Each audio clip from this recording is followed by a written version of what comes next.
નમસ્કાર. એક ટૂંકી વાર્તા. એક ટેબલ ઉપર હથોડી પડી છે અને ચાવી પડી છે. બંને વચ્ચે વાર્તાલાપ થાય છે.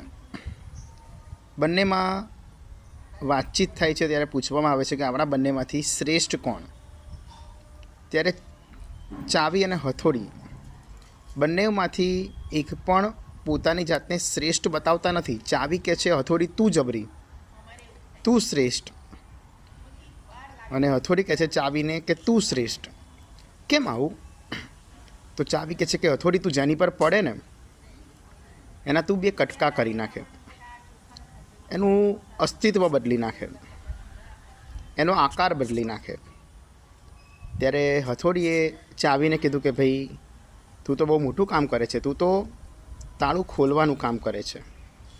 મારે એ તાળું ખોલવા માટે ઉપરથી તાળાને મારવું પડે છે, ઠોકવું પડે છે, પછી એ તાળું ખુલે છે.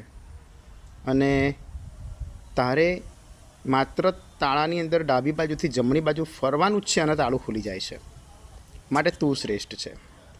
ત્યારે ચાવી પોતાના સારા કાર્યનું અભિમાન કર્યા વગર હથોડીને કહે છે કે તારે તાળું ખોલવા માટે ઉપરથી ઠોકવું પડે છે અને ઉપરથી માર્યા પછી તાળું ખુલે છે અને મારે અંદર જવું પડે છે. ત્યારે હથોડી એનો ખૂબ સરસ જવાબ આપે છે. હથોડી કહે છે કે અંદરથી તું ખુલે છે માટે તું શ્રેષ્ઠ છે. હું ઉપરથી ઠોકું છું તાળાને ત્યારે એ તાળું ખુલે છે.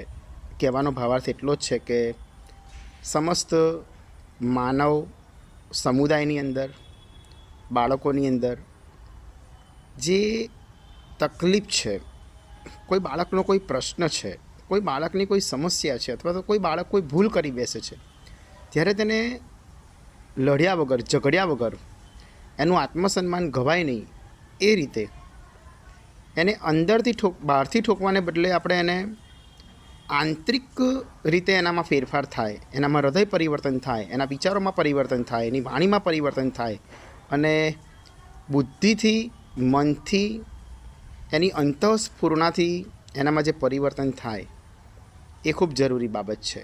એટલે કોઈ પણ બાળક કે કોઈ પણ વિદ્યાર્થી જ્યારે કોઈ ભૂલ કરી બેસે ત્યારે એને બહારથી લડ્યા ઝઘડ્યા, ગુસ્સે કરીને, બોલીને, એનું અપમાન કરીને જે બહારથી આપણે એને ઠોકીએ છીએ હથોડીની જેમ, એના કરતાં ચાવીની જેમ એના હૃદય સુધી પહોંચી, એના મન સુધી પહોંચી, એના વિચારોને પરિવર્તિત કરીએ, એના મનને પરિવર્તિત કરીએ તો ચોક્કસથી એ બાળક એક ચાવી જેવું કામ કરશે. અને એક નોર્મલ ડાબેથી જમણી બાજુ એનું જો એક વિચાર પરિવર્તિત થઈ જશે તો એ બાળક ચોક્કસથી પોતાના જીવનની અંદર સફળતા પ્રાપ્ત કરી શકશે.